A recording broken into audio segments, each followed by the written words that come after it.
at the gate, and then fixed his eyes hard on the trader. Blue eyes, friendly enough, but with a touch of ice at the base.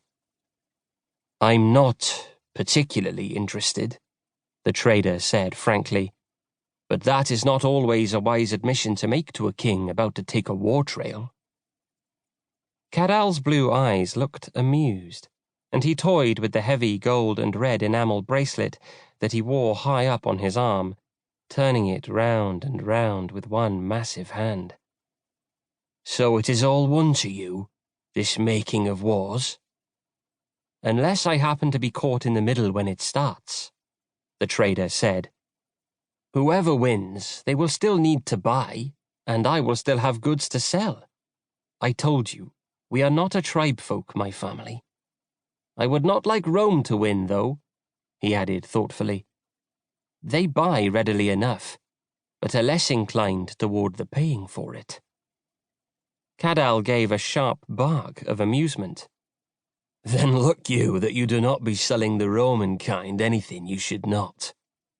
The word information was unspoken, but hung plainly in the air. The trader gave a visible shudder and a rueful smile to Cadal as he swung into the saddle of the lead pony. "Cadal the King may be assured that the arm of Cadal the King is far too long for anyone but a fool to do that. I am no fool. The gods' greeting to you, Cadal of the Ordovices. May the sun and the moon shine always on your path, and the winds of change blow softly about your doors." Cadal brushed a hand across his tawny moustache, hiding a smile. "Somehow I never thought you were a fool, Rhys. But if I were you, and not going back to Bendigard, I should ride hard for Briganti country and stay there the season." The trader nodded and lifted a hand in farewell. He brought it down hard on the pony's rump behind the bedding that was lashed to the saddleback, and the three animals moved out at a steady trot down the banked chariot track to the foot of Bryn Epona. At the gate, he drew rein and looked back to see Cadal still leaning in the next to the last gateway, his red and blue woolen cloak making a bright splotch of colour against the mud and timber wall, while the gate's guardian grinned bonily down from beside Cadal's left ear. The trader passed out through the last gate, trailing the two pack ponies, and swung northeastward on the old trackway that led to the lowlands of the Satea estuary, and then up across the heights of the spine of Britain, the Brigantian hills.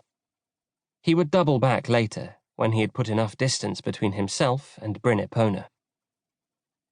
The morning was getting warm, and the red and white pack pony behind him shook its head to drive away a cloud of midges. The trader loosed the pin that held his cloak of heavy, brown and black checkered woolen, and turned in the saddle to tie it on the bedding behind him. It smelled warmly and steamily of horse, and he wrinkled his nose as he pushed its folds into a manageable roll. He had just pulled the last knot tight when his eye caught a flicker of movement, just the faintest shape, like a shadow, in the trees behind him, where the little river valley that the track's path followed sloped upward to a small wood that was strung along a rolling hill crest. A hawk's wings flickered across his peripheral vision, and he turned his head to follow its lazy swoops above the hillside. But it had not been a hawk he had seen.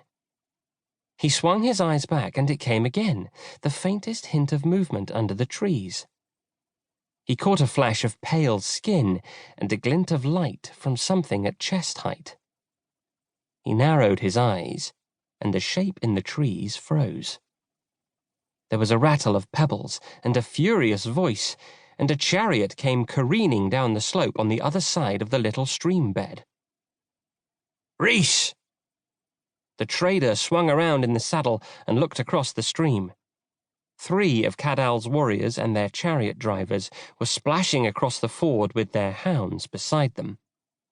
He recognized the hunting party that had passed him in the gateway of Bryn Epona and slipped his left hand quietly onto the knife hilt that was stuck through his belt. The lead man, a red-haired warrior with a gold torque and arm ring,